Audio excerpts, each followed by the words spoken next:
I'm going to have this stuck in my head because I like this show, and I need to have this movie stuck in my head forcefully because I don't like it. I knew that I didn't like this movie walking into it. So I'm Because of not. Kevin O'Connor. No, we should probably get started then. We're started. We can start now.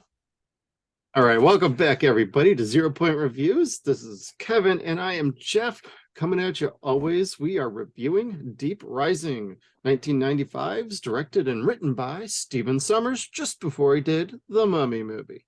All right, Kevin, apparently you don't like this movie. I want to know why. Okay, so this was a movie where I expected one thing and was given another. And I don't know what I didn't like about it at the time. Like, it's just, I didn't know how to articulate it when I was 18. I don't know. But watching it now, I think it's just, it was so fakey. Everything was fakey. And I know movies, of course, are fake, but it's like there was such an overabundance of CGI and so very minimal practical effects at all. There was a very minimal amount of great acting, great story, great anything, and it kind of ushered in in my eyes, it ushered in an era of movies that were just crap, were prepackaged bubblegum crap.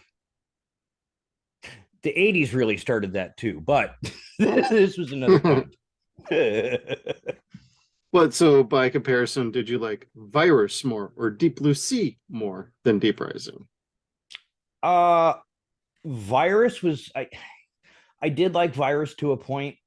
It had some really special effects in there, but it was nothing like the book. So I was kind of like, meh. I did not like the movie, but it had much better special effects. Yeah.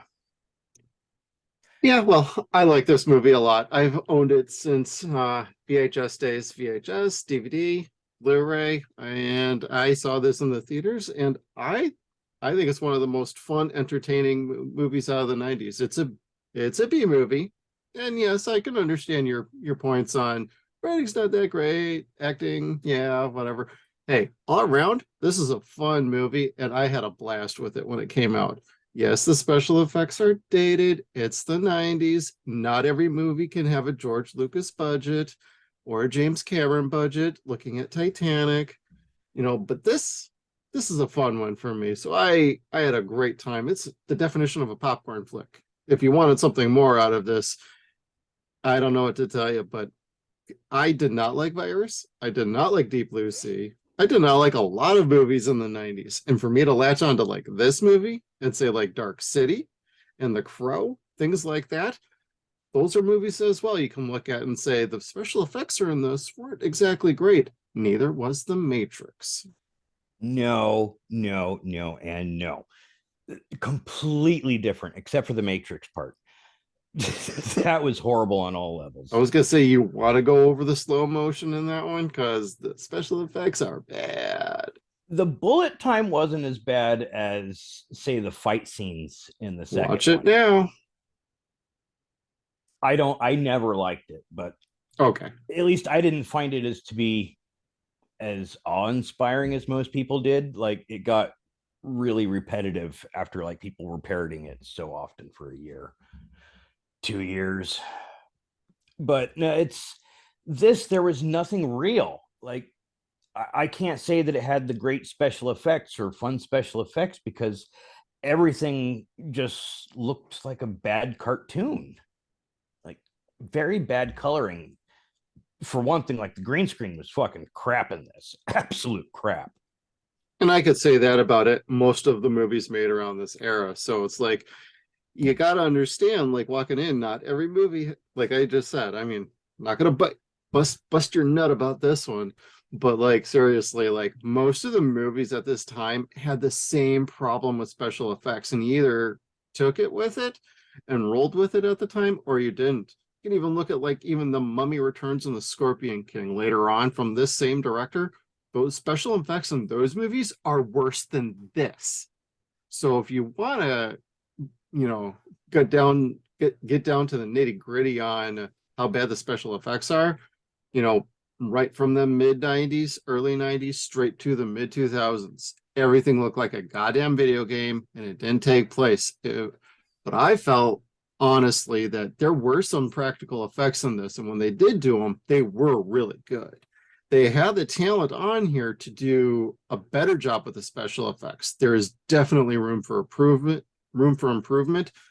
My problem is they did try and do too much with it. They could have saved money and done more with less.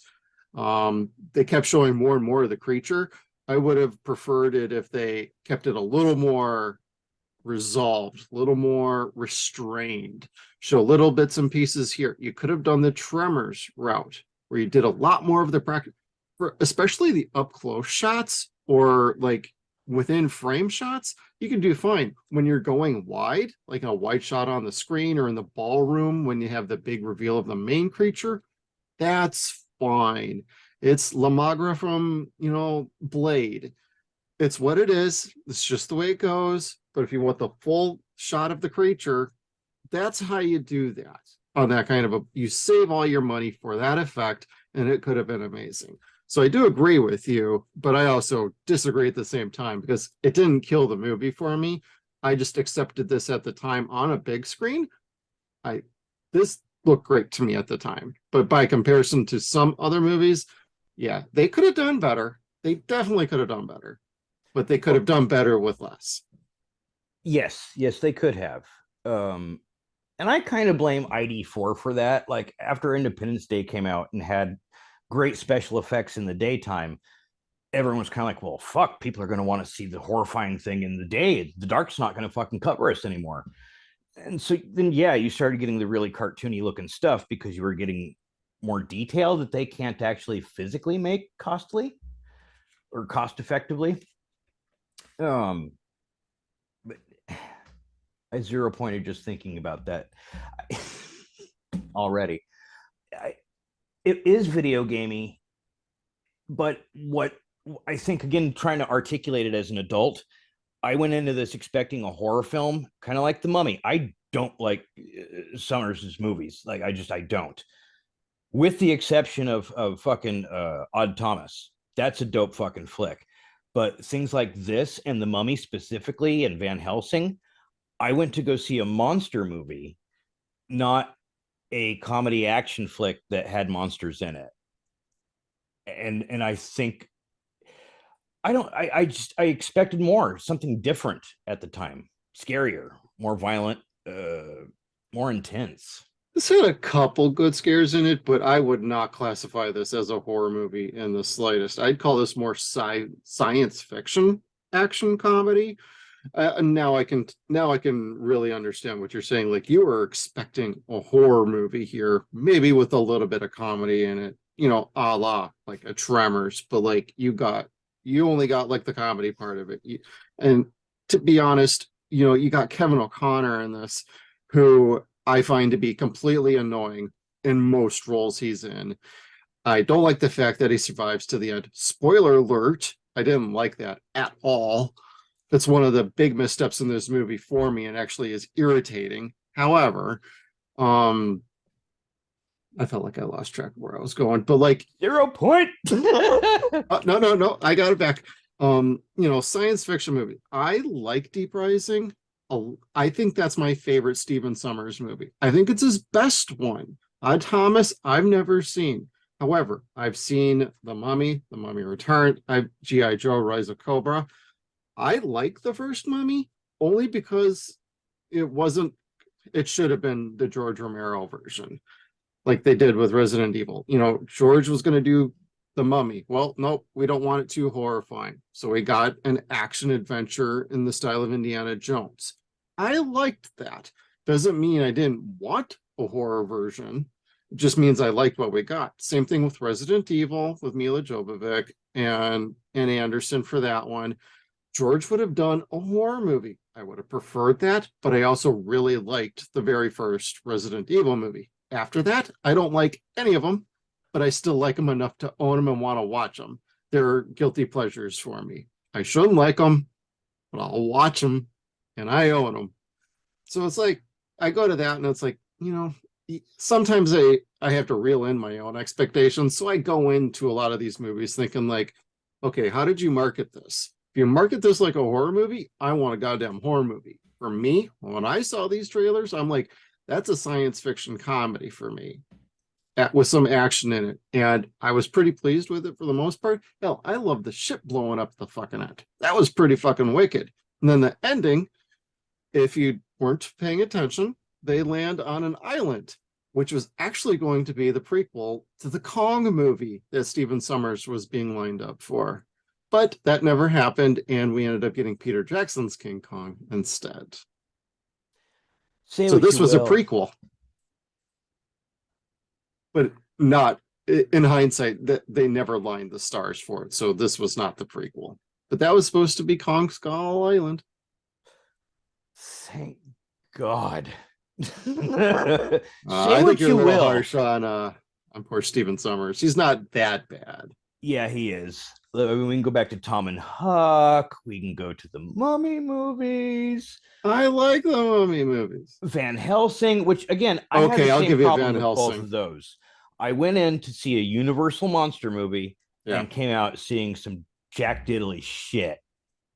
Some fun family fucking film for kids. Did you end up seeing the Tom Cruise one by chance? I No, haven't, so I don't. Okay, I wasn't sure if no. you had seen that and if what you thought about that one, but So I have grown to be able to like really comfortably watch the first two Mummy movies. okay. You just kind of take it for what it is. The Scorpion King, fun to watch, had nothing to do with the fucking Mummy Returns, but Horrible fun to special watch. effects too. What's that? Horrible special effects too. Were they as bad as the Mummy Returns? Mummy Returns was pretty bad. Oh yeah, That's the sure. one where they had him as literally the Scorpion King, Yeah. and that looked way worse than the special effects in Deep Rising. No, Way I'd say worse. it's about even. No, I'd say it's worse because you put a human head on a scorpion, like a minotaur. This was Yeah. just all a. This was all just sea monster.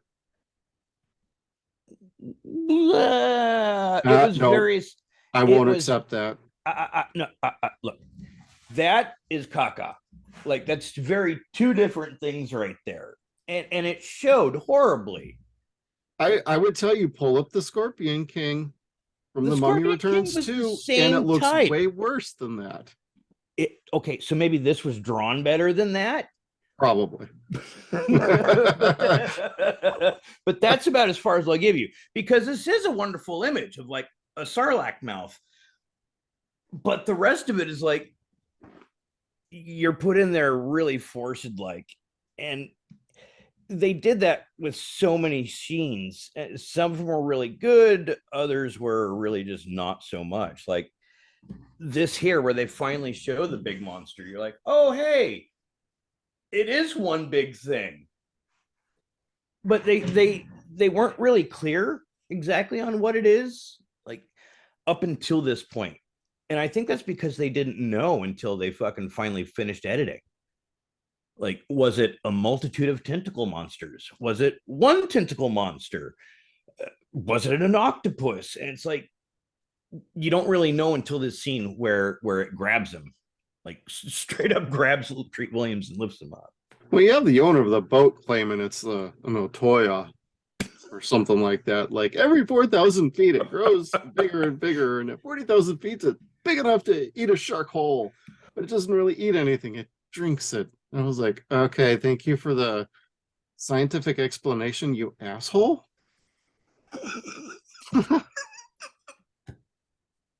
You should have just called this damn thing a fucking alien from outer space at this point, but because I couldn't buy his explanation because he's an asshole trying to rob his own boat for the insurance money. Like, whatever.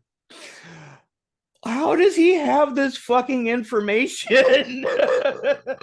I don't know. This is where I'll give points on like, yeah, the story isn't exactly as tight as it could have been, and they added, this easily probably could have been about 10 or 15 minutes shorter, and probably a bit better for it. So some editing and some reining in on the story would have helped. Because the overall concept, I mean, say what you will. Okay, take the monster out of this movie, and you just get down to the mercenaries going to the boat to like rob it and then sink it, get everybody off the boat. That sounds pretty fucking awesome. And it sounds like the preface for an anime called Black Lagoon that would come a few years later, which is fucking awesome. And you got Kano from Mortal Kombat in here, the first Mortal Kombat. And you got a good motley crew here. They seem like fucking assholes, but they also look like they're ready to fuck shit up. So it's like there's something here. And it seems interesting, but then you insert the monster and everything else that's going on, and it starts to come apart a little bit. So I will admit to that. Like the story does fall apart with the monster. But at the core idea with that group going on there, armed to the teeth, it's like, the fuck you gonna be shooting up, motherfuckers? They fucking shoot everything but the fucking monster in this movie. Which is super funny. And like when they finally figure out how the damn guns work, they're like, yeah, let's start shooting some more. This movie was like, okay, all this movie is a copy of several different like successful sci-fi films that lead up to the Universal fucking ski shoot. Ski shoot. Wish they had skeet shooting. Ski-Doo fucking shows. Like they used to have like Waterworld and Miami Vice stunt shows that you can go fucking watch when you got sick riding rides at Universal. Like that's all this is. It's just like a movie that leads up to a fucking stunt show. And it's none of it's fucking real in general. So I'm like, did you just like have this fucking like fantasy of riding a fucking Ski-Doo away from a fucking Leviathan or a Kraken or some shit? Because like this is where the movie is going. This is where the whole fucking movie leads up to, is this fucking where is it, number 3? I haven't got his goddamn name. Like they just randomly happen across this thing. This little guy right here, it's in the machine bay. Yeah, but like it sucked. It sucked. Like this was the most real that you see this thing, and 90% of the time, the Ski-Doo is actually the only real thing in the picture. So Famke is fake, and so is Treat Williams fake. Yeah, actually, there's a couple pretty good shots. Yeah, of and that. I thought they were real people, really acting in a movie. God damn. No, look at this shit. They're not there. No, what I'm talking about is when they're standing in the water next to it, looking at it. I'm not talking about the action scene, because you just had that last picture, and it's like, well, this is the only real thing in this picture. And I'm like, no, in that picture, when they're standing there, they're really there. So we think. I don't know. Whatever.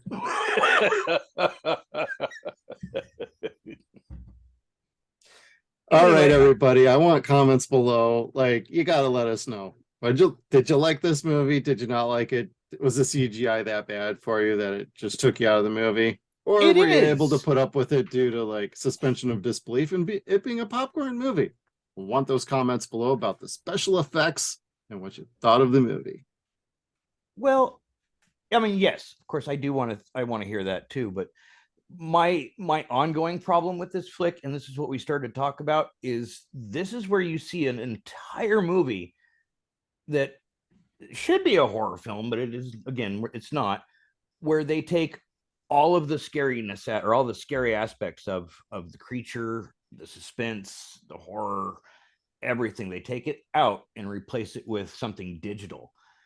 And that was movies for the next several years.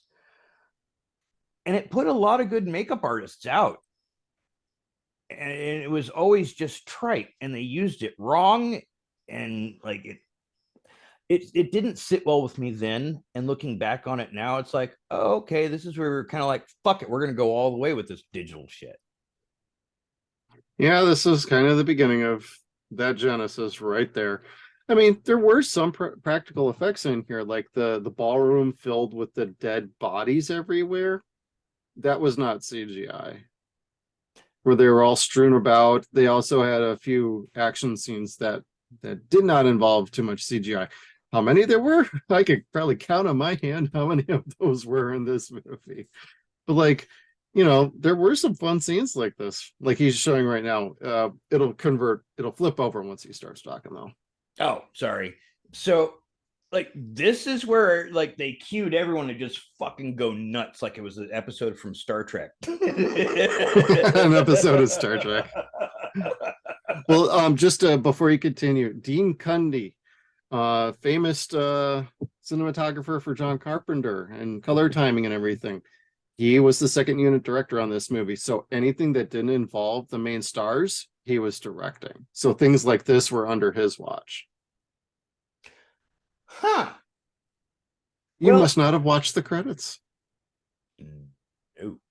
That explains a lot. No, I'm kidding. Once that credit rolled, I was the fuck out. No, actually, I was working at a movie theater when this came out. So I mean, I did see it several times. And hated it every single time plus then. But no, I mean, stuff like this part was actually kind of cool. The panic scene was really neat, and then they kind of skip over it for the next 50 minutes or so. And it I don't know, this was okay. Once they got into the main meat and potatoes of it, that's where they kind of lost me. I didn't get with the hijackers, which again is important to know. They're not pirates, they're hijackers. I call them mercenaries, but yeah. Yeah, something like that. They're just hired gang just to scuttle a ship, for fuck's sake. But Kinda, yeah, and they're okay. I mean, fuck, there's Oscar winners in this goddamn picture, or Oscar nominees at the very least. But their writing and even their acting to a point was so cliche that it was almost rhythmic. The dialogue was almost rhythmic and what you would expect to hear from like a military movie. And game over, man. Game over. It was very forced. It was very forced and generic. I didn't care for it then. I mean, now I'm just kind of like, I know each and every single one of you guys is a much better actor than this. And it wasn't your fault for doing what the final product came out to be. Well, they read the script, they signed on for it, and that's how they were directed. So, I mean, if that's how it came across to you, then that's how it came across to you. I was not saying that that's wrong. I didn't really. There's definitely a formula to this group and the trope. So I do see that too, but I got a kick out of it. It didn't last long because they started offing these guys like pretty quick, so it didn't take too long. Which wasn't horrible. I mean, some of them died pretty neatly. Yeah, there were some pretty sweet deaths. Yeah, I mean, at first, a couple of them were just like quick jump scares and then fast editing with them being dragged back and forth through the water. Oh, that's some bad CGI, yeah. Yeah, it was also bad. Well, when they tried to show more of a human being being consumed or eaten or dragged or anything, that's when you could see like the human legs and whatever, and like the guy to your right in the or on your back left over your left shoulder. Mr. Cracker over there. How you doing? When he got yanked through the vent in the kitchen, I'm like, oh, that don't age well, because that just looks so freaking horrible. Like that looked worse than a video game. So I mean, yeah, I'm not gonna lie and say, yeah, some of the CGI is pretty good and not all of it's bad. No, there is bad. There is really bad. Like, I mean, they've done much better shots of people being afraid. Like this lady Splatter zone, bro. Such a crappy scene. Again, much better than anything they fucking actually did in this movie. Well, this proves, your picture work aside, this proves my point earlier of less is more. You didn't see the fucking monster, you just saw her getting yanked through the john, which I thought was ridiculous then, because it's like, okay, this fucking cruise liner is beyond like a mega cruise liner. It's fucking amazingly huge. And she's on some random fucking shitter in this ginormous fucking boat. And it randomly finds her on the shitter and sucks her down through it. Yep. Again, Suspension of disbelief, my man. If it didn't another work for moment you, of ripping off another movie. It's like, okay, we're going to throw Ghostbusters in here. We're going to throw Aliens in here a lot. We're going to take some fucking Predator out of here. And then what was this one? This was the oh, I just zero pointed on it. Ghostbusters. This was anyway.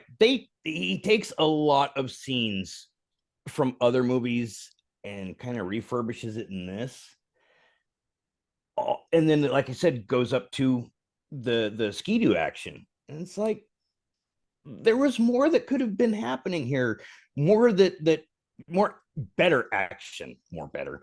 There could have been a lot more action, and there could have been better action scenes that were, I don't want to say less fakey. Some of them were really fakey. All kidding aside, like this, just that they, when I say they were fakey, they were unbelievable. Not like visually fakey. They were just mostly unbelievable. now, was there anything in this movie you did like? Because if you absolutely hated this, I don't think we'd be even talking about it. Like, if this was 0 out of like 100, I don't think we would put this up here just for the sake of having a combo. Yeah, my favorite line in the whole fucking movie. Okay, that's a pretty good one. I'll give you that one. There are some good one-liners in this movie, but that one does take the cake. There were several things that I liked in this movie. Most of them I cut out. The first one being the Joey's girlfriend at the beginning of the movie, Layla, yes, taking her shirt off. That part I liked. The two bartenders at the beginning I liked very much. I liked our heroine out of the movie. This I would safely say, for as much as I don't like this flick, this I think is one of Famke Janssen's better roles. Like, she made this movie for me. She's not unpleasant in this at all. Her character's fun. Again, very cliche. Trillion she's St. the James. thief, you know. Yeah. And I didn't remember that she was just a rando character in this. Like, I thought she was like with the mercenaries. And when I was wrong, I started enjoying her character. And I was like, oh, okay, so she's a lot more like Catwoman. And like, she expects to get caught. And she... I didn't want to have violence on our show. No, just a bunch of crap. Yeah, I'll show feces and penises and things like that, but we will not strike ladies here. No. But she has this moment where they throw her in the freezer and she's eating all their fucking shrimp. She's eating all their oysters and drinking the champagne. She's just like, if I'm going to be in here, I'm in style, because the brig was incomplete. Famke, for me, honestly, Famke stole this movie, and I like Treat Williams. So between the two of them, that's what really sold the movie for me. See, I like Treat Williams too, but to me, he's like America's dad. Like, I didn't see him as the action hero in this. Well, and I never saw him in that show that he did after this. I only remember him from The Phantom and this. Ah, that's right. Phantom. And stay tuned. We will cover The Phantom at some point. Thought you're about to say stay tuned. I'm like, well, we have talked about it, just not. I like Stay Tuned too. I like some bad movies, but I find that one to be a lot of fun too. Anyway, yeah. I just 0-pointed our own damn show. I have that effect on people. Suspension of disbelief. I loved this thing. I did. This is like the pinnacle. I love that fucking gun, bro. Every 8-year-old's fucking like war dreams. Skeet, skeet, skeet. The anything gun. Dude, like, and 40-plus-year-olds. Fuck yeah. Don't tell me you don't want one of those. Seriously. This was the dumbest shit I'd ever seen. This was fucking awesome shit I ever seen. Like, honestly, who doesn't want a mini little Gatling gun like that? Yeah. It's something like Arnold would be like, I could use one of those right about now. this movie is a product of cocaine, not in a good way. Cocaine Rising, title of its sequel. It's got like 4 or 5 fucking barrels. It doesn't spin fast enough to do jack shit. And they say like it's got 1,000-round fucking capacity, and it's like, where? No, I know the next title of the movie, Deep Rising Kraken, but spelled with a Crack. Oh, I thought that was the scene of the lady on the toilet. Mm. Oh, well, that was crapping. Actually, speaking of Kraken, where did I get a shot of that? I think I did. Hold on 1 second. I got him a Kraken. I loved this scene, and I didn't really catch it until today that they were looking at the pistol that she put in her ass. I thought they were just looking at her ass. I was like, I dig that vibe, you guys. I dig that vibe. But again, try not to be so fucking clear about it. Be a little She's less trying to overt. hide a gun behind her back. I know, but I thought they were just looking at her butt. And well, Treat was. I don't know about asshole, dude. Joey. So this Stephen Sommers made me hate Kevin O'Connor very unjustly. And you have to rationally go back 2 years to Lord of Illusions and be like, he did some pretty neat shit and is capable of acting some really neat characters. Agreed. And you skip ahead a while, and then you got Benny. Your strength gives me strength, O'Connor. It's like, oh, you whiny, wormy little fucking shit. He became a caricature after that. And it's like, I don't think that would have been awesome for me. Like, he's better. I like him.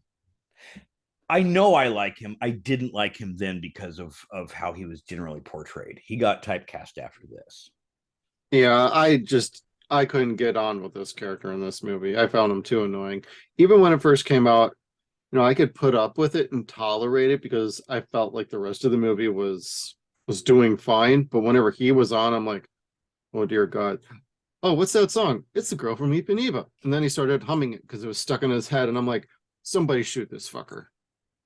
As long as he dies at some point, this movie will end up hitting like the upper echelon of a movie score for me. And him not dying just kind of, I like the movie just fine, but he's the one thing in this movie I will always say, small doses, please, or he should have been killed. I thought he was. Like, I remember him dying in the fic. So when I saw the ending to this, I was kind of like, the fuck now? That's always been the ending.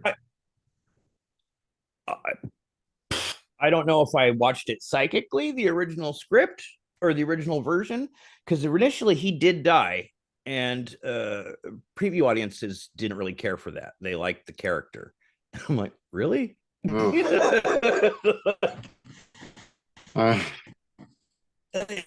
He's so, like, they took every horrible 90s or 80s caricature and put it in a grunge type setting with a more sensitive man, and you're like, it's a caricature. I don't like it. It's not interesting. It wasn't interesting at all. The class clown thing wasn't fucking working in this regard. No.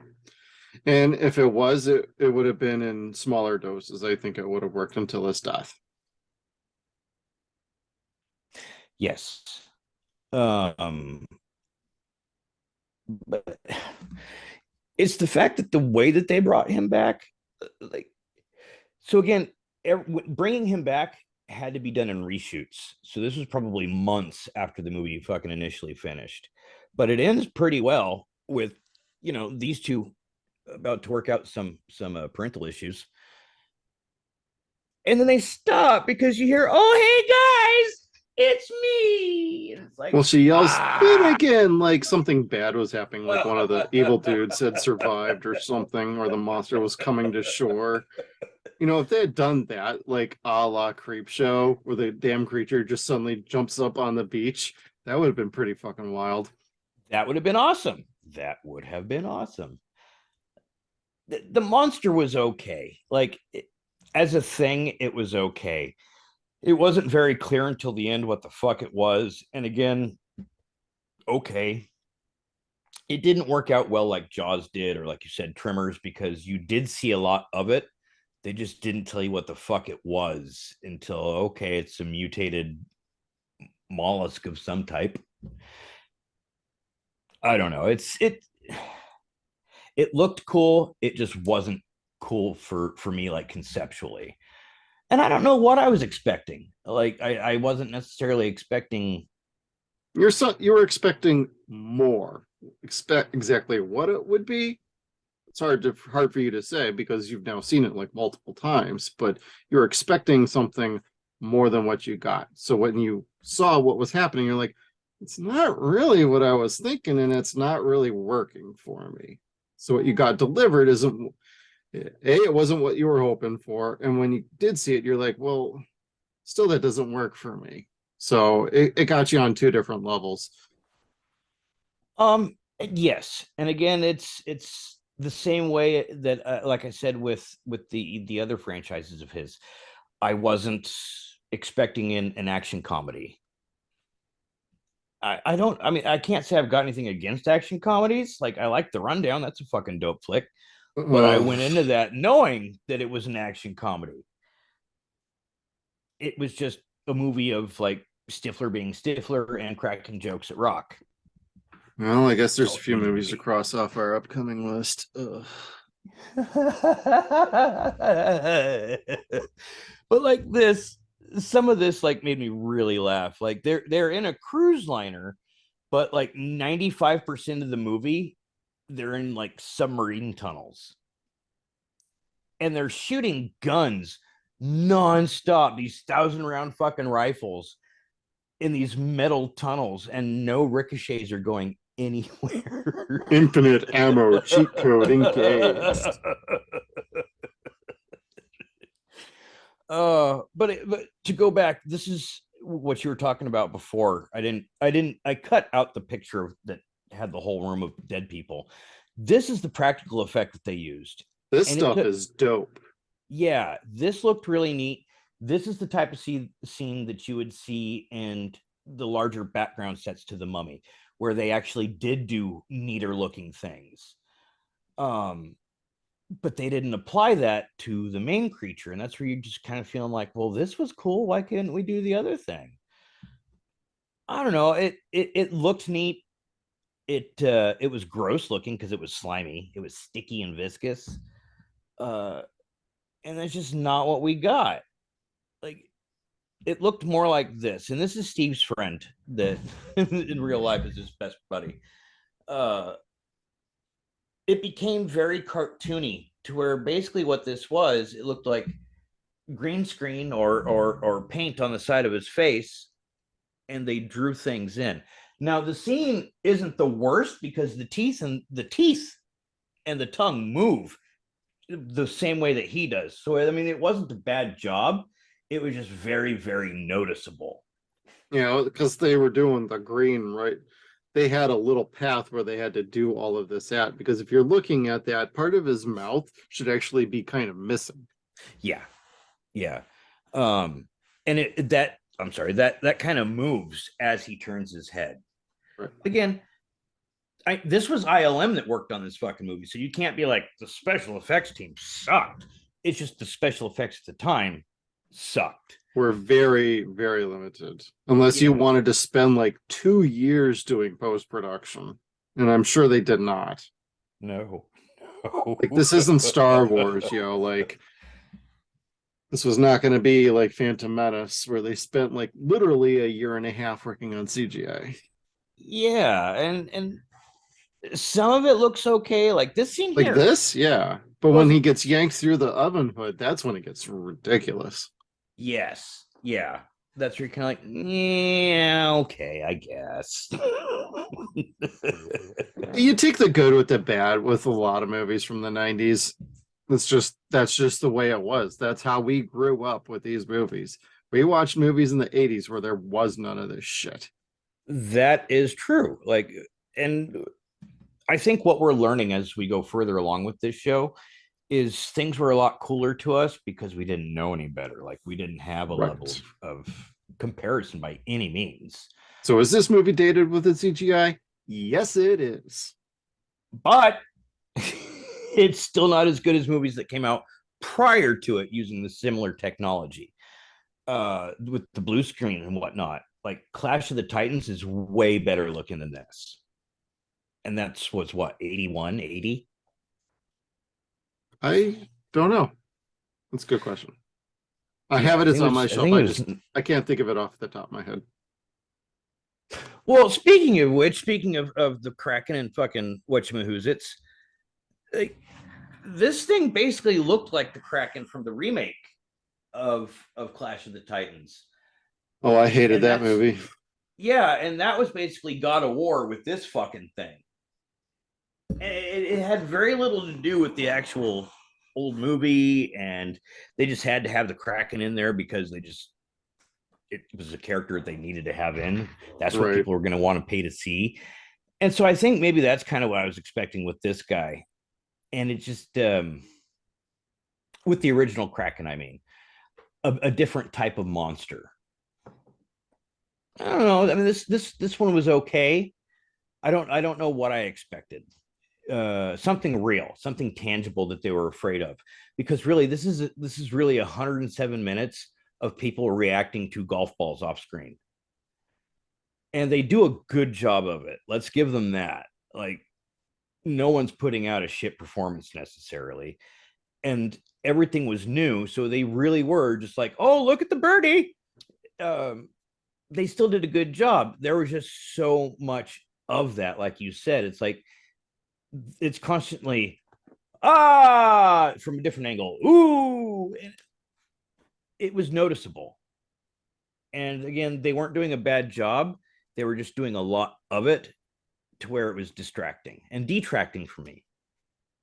I can see that. Now, got a question for you. What did you like about, or did you like the score? Because this was another Jerry Goldsmith score. And I found it to be really, really good for this movie. I thought it helped the pacing move forward with it, and the overall theme felt very impactful. So basically, without this score, this movie probably wouldn't have been as effective as it was, even as an action flick. The movie only looks good and works well because of its fast editing and its fast paced music. That's really what makes this movie an action flick. They've got a bunch of explosions that work pretty well, and the fast editing. This is a whimsical type score that gets fast tempoed, and it helps drive that motion along. If it wasn't as fast, I think the movie probably would have ended up being slower in general. Like That's felt what I felt feel slower. too. Yeah. Yeah. Yeah. I'm glad they did not go with the kind of slower tempo that Jerry is very well known for doing. Yes, this was a lot more to the upbeat side of Gremlins. Like, Yeah, which he can obviously do. It's just nice to see him through different types of scoring. mhm. It's this is his version of like John Williams. Like, it's to me, he's comparable, like just the other end of the spectrum. He's the other John Williams. Yeah. Um, and this sounded as close to Gremlins as you'd say like Superman, Indiana Jones, and Star Wars. They're like, it's the same song. Yeah, right. It's not. So please don't write in about that. We know. Yeah. Kevin's just cracking wise. Yes. Now, do you regret getting this, Kevin, and giving it a whirl? No, I mean, I know no, you're not the biggest fan of this movie, but like for the purposes of our show, do you feel bad that you sat down with us another time or two? no. Actually, I'm glad that I did, because one, I knew I can't like everything.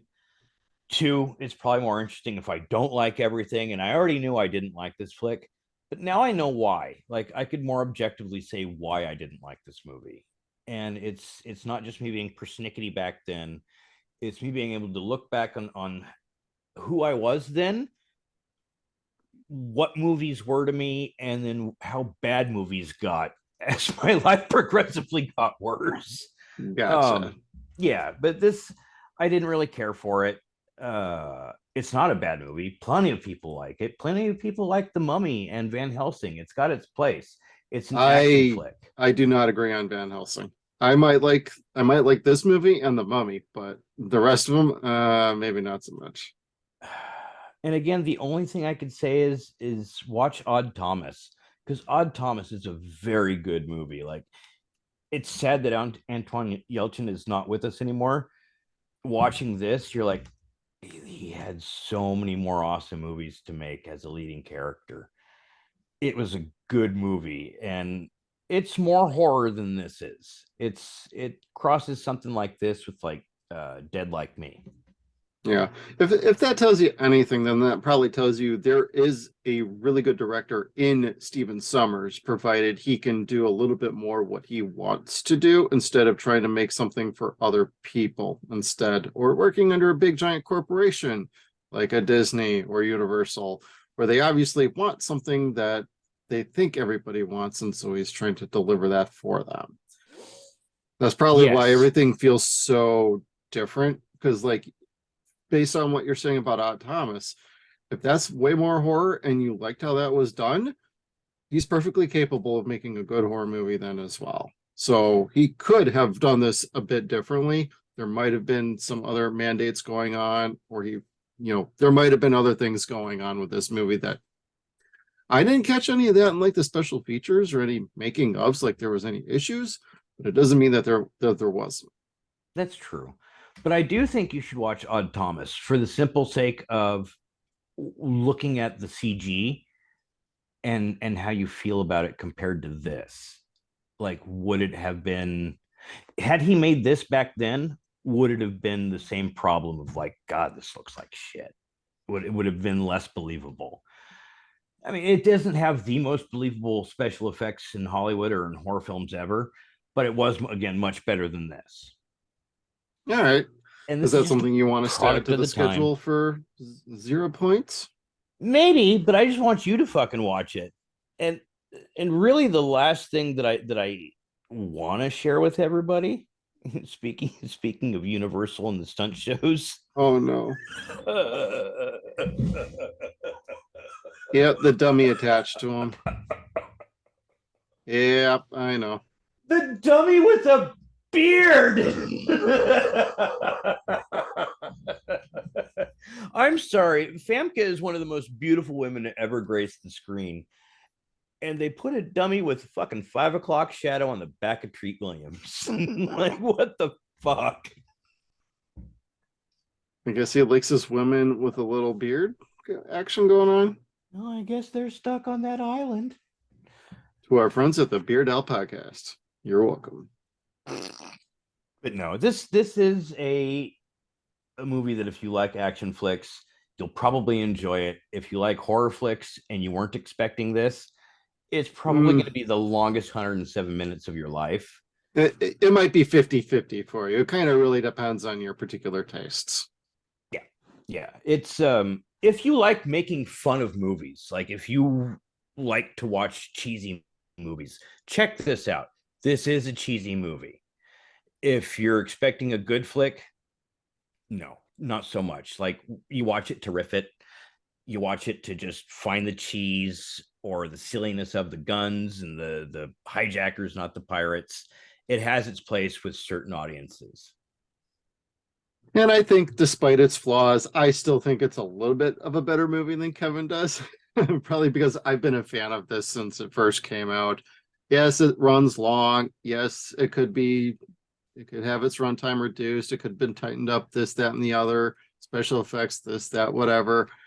It's if you want the definition of a popcorn flick, this is one of those where you turn the brain off, don't pay attention too much to the plot. Your twists and turns, there's like two twists, and you can see them coming a mile away. And so it'll come down to like what Kevin said. If you're a fan of like sci-fi, action, comedies, things like that, this is going to be right down the middle of the plate for you for a home run. If you're looking for something way more serious, way more horror and hardcore, this movie is not that. It might have like a moment or two, like where you see the practical effects of like the melted body on the ground, like he had shown earlier. That's fantastic. That was featured in Fangoria. I had that magazine. It's in storage, but they did an article on the practical effects and some really cool things that they were doing. But then you get shots of what Kevin's got on his screen, and it's like, They could have done better with a little more practical effects instead of making him look like he was in a sock. Yes, and this scene specifically is one where it should have been a practical effect. That should have been, yes. This is the same necessity that Nightmare on Elm Street 3 had, where it was they needed a practical thing, some device that was going to swallow that character. And this was the same type of deal because he had a lot of expression on his face because he was being dissolved and sucked on while he was being pulled into this thing. And at the same time, was still trying to kill Kevin O'Connor, which you're kind of like, for real? The only upside to that is karma is a bitch, and he used the last bullet to fucking miss shooting at Kevin O'Connor and couldn't take his own fucking life. He slowly got digested in this little sarlacc thing. I wish he had better aim. That's my comment on that. And before we wrap it up here, I do want to give a special shout out to Kino Lorber and their fantastic Blu-ray of this. Kevin has the DVD of it. The Blu-ray is just as fantastic. The picture quality is outstanding. It's a lot more detailed. It's the best it's ever looked. A lot of extras on here, including audio commentaries and bunches of interviews. Totally worth it. So if you're willing, if you want to own it, this is a great place to go. Otherwise, you can go through the rental process on like Amazon and whatnot. Yeah, there are actually, I mean, looking at it, there are a ton of interviews. Oh, even yeah. even with all the actually a lot of interviews with the special effects teams that I've been shitting on for the last hour. They got Sorry, like y'all. Kevin O'Connor on here for, I didn't watch that one, but I watched the one with Dean. I watched the ILM guy, Van Ling. I mean, they did work on this movie. So it's not like they didn't put in the effort, but I think their focuses were being pulled from other projects. It's just an opinion I have. It's by no means factual. Yeah. But no, you're right. The DVD itself was good. I again, I don't know if the Blu-ray, the new Blu-ray, is any better because again, Steve showed me that still of his friend being dissolved, and there was a lot more blood, and I was kind of like, well, shit, this is a much different movie than what I saw. This was very watered down for me. And again, that's Universal at the time. It's a bit watered down than most of the monster stuff. Well, this was Disney, Still, not Universal. was it? Well, it was done under their Hollywood Pictures banner. Buena Vista. Oh, So this was Disney. This was not Universal. After this is when he kind of went to Universal to do the Mummy movie a couple years later. oh, that's right. He was with Disney at this point, wasn't he? Because he started out with Tom and Huck, I think. I believe so. Yeah. I forgot my favorite scene in this is the fucking owner trying to escape. Oh, I loved how he should have broken both of his goddamn legs on that. That was a satisfying ending for him. He blew up his own fucking ship.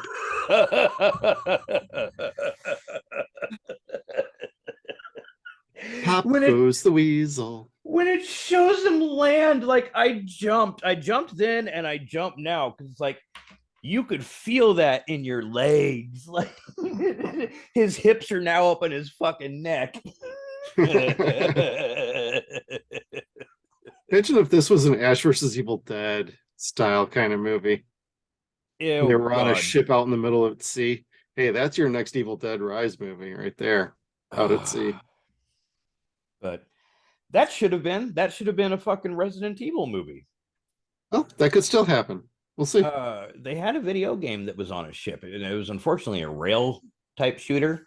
Ah, But it was neat. It was neat in concept. go. Yeah. So, but I'm not going to leave with just crapping on things. I'll leave it with the nice, big, pretty monster. Because again, the monster looked cool. It was drawn well. It just they didn't know how to blend coloring back then. Well, it's a skill set. You eventually learn it and you get better at it. Most of the movies have improved over time ever since then. So, hey, special effects drive the industry. So hopefully they can get better working conditions for them because they're the one of the most underutilized or overutilized talents in the industry, and they get overworked. So they deserve some respect too.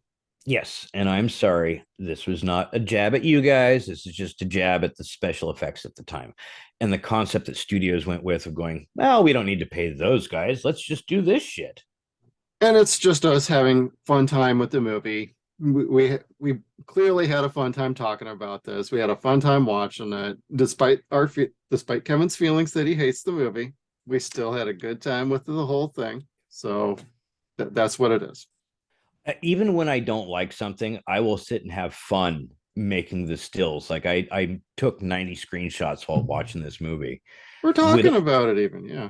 Yeah, and I mean, again, that was a personal choice. I knew I didn't like it. I knew I was going to be cracking jokes at it. I had fun. I have fun making the stills. I have fun having conversations about it, and even being technical. I'm not having fun. It's like, well, okay, sure, I didn't like it. I'm going to crack jokes, but this is my point of what it was. And to earn the Ram chips, there's saying nice things about it, which again, there are nice things to say about it, starting with the credits.